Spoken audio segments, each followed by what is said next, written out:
అంటున్నారు. ఆరోగ్యరీత్యా కావచ్చు, తెలుగుదేశం ఇంట్రెస్ట్ లేదు తెలీదు అంటున్నారు. నేను నా దాన్ని చూసుకుంటున్నాను. నేను క్లియర్గా చెప్పాను. రాయపాటి శైలజ వాళ్ళకి ఏంటి ప్రాబ్లం? అసలు రాయపాటి శైలజ మద్దిపాటి శైలజ అది ఫస్ట్ అది చెప్పను. ఎవరైనా ఆడపిల్లని పెళ్లి చేసి పంపిస్తే ఇంటి పేరు మారుతుంది. మన సంస్కారం ఎప్పటి నుంచో వచ్చేది, ఆచారం అది, సంస్కారం ఆచారం అది. అది ఆమె ఇంటి పేరు ఏంటో తెలుసుకోవాలి. తర్వాత ఏదో మళ్ళీ మ్యారేజ్ చేస్తుందంటే గరికపాటు ఏదో తెలియదు. ఫస్ట్ అది క్లారిఫై చేసుకోమను. ఆమె ఏ ఊళ్ళో ఉంటుంది? ఆమె ఎక్కడ గుంటూరులో ఉంటుందా? చెప్పండి, ఎక్కడ ఉంటుంది? ఈరోజు మీరు కరెక్ట్గా కనపడుతుంది. చంద్రబాబు నాయుడు, లోకేష్, ఆ లోకేష్ గారు కేసీఆర్ నానిని చేసి వాళ్ళ కుటుంబాన్ని చిచ్చు పెట్టాడు. అట్లాగే నేను ఇచ్చానమ్మా, నేను సాయంత్రం ఇచ్చాను, దానికి సమాధానం చెప్పండి. మనం దానికి పాయింట్ వైజ్గా నేనేమో తప్పు మాట్లాడమని 24 hours అయింది. రాయపాటి శైలజ మాట్లాడిచ్చాడు. ఏమవుతుంది చెప్పండి? రాయపాటి శైలజమ్మ ఏమొస్తుంది? మా కుటుంబంలో చిచ్చు పెట్టాలని ఆయన కుట్ర పాలిటిక్స్. ఆయన చేసే పని ఇది విషం దిమ్ముతా ఉంటాడు చంద్రబాబు నాయుడు. లోకేష్ నీకు అంతగా లోకేష్ ఇష్టం ఉంటే ఎవడొద్దన్నాడు? నేను పార్టీలో ఉంటా, నా పర్సనల్ అది. Who are you to question me? ఆడపిల్లలాగా ఉండు నువ్వు. మన చిన్నప్పటి నుంచి కలిసి పెరిగావు. ఆడపిల్లలాగా ఉండు. నువ్వు హద్దు మీరితే అసలు నాకు ఒక డౌట్, నువ్వు జేఏసీయా టీడీపీయా? నువ్వు టీడీపీ తరఫున ఎందుకు పలుకుతున్నావు? మా తెలుగుదేశం ఉంటా అంటున్నావు, కరెక్ట్. నువ్వు టీడీపీ సభ్యత ఎప్పుడు తీసుకున్నావు? నా చూపించామా? ఒక మీ ప్రసాద్ చూపించు. నీ సభ్యత్వం ఏ రోజు తీసుకున్నావు? అంటే నువ్వు జేఏసీ, మరి జేఏసీలో కీలక పాత్ర పోషించావు కదా తల్లి. దాన్ని ఏమంటారు? అంటే జేఏసీ తెలుగుదేశం రెండో ఒకటా?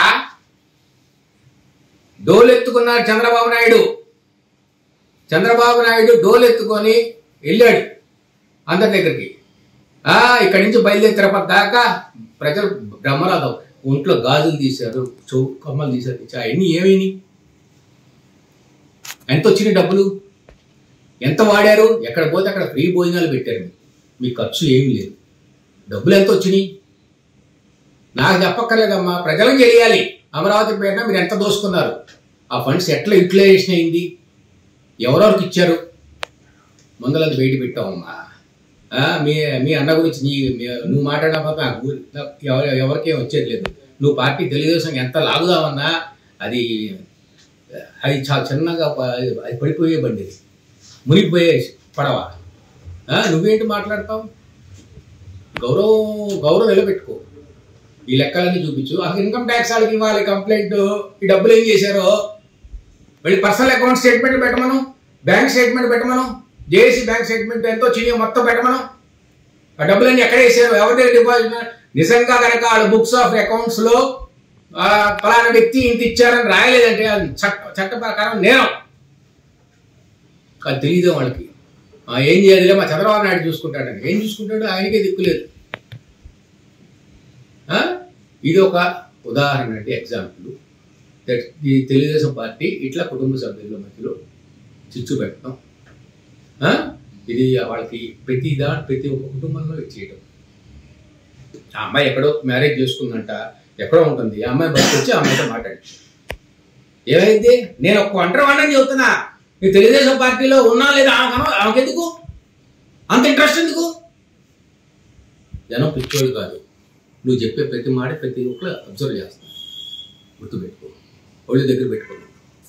ఇప్పుడు అనవసరంగా చెప్తే నేను చాలా విషయాలు మాట్లాడాల్సి వస్తుంది. దానికి నువ్వు సమాధానం చెప్పలేవు.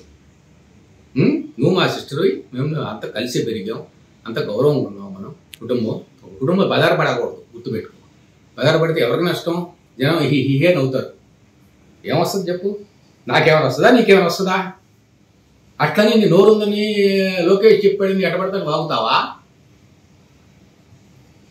నీ వయసు ఎంత, నా వయసు ఎంత? నాకు సంప్రదించావా? నీ పార్టీ మారితే నీకేంటికమ్మా ప్రాబ్లం? నీ పార్టీ మారితే నేను నాకు ఇష్టమని చేసుకుంటా. That is my personal. నేను నిన్న క్లియర్గా చెప్పాను. నేను ఒంటరివాడన్నా. మా నాన్నలకి ఇష్టం ఉందా, మా బాబాయిలకి ఇష్టం ఉందా? వాళ్ళు చెప్పే చేరా. నేను వాళ్ళకి నేను ఇష్టం లేదంటే ఉంటాం మేము తిరగలేమన్నారు. వాళ్ళ ఇష్టం అది. వాళ్ళు తెలుగుదేశం పార్టీ ఇష్టం ఉందా ఇష్టం లేదా నాకు అనవసరం. This is my independent decision. Do you have any problem?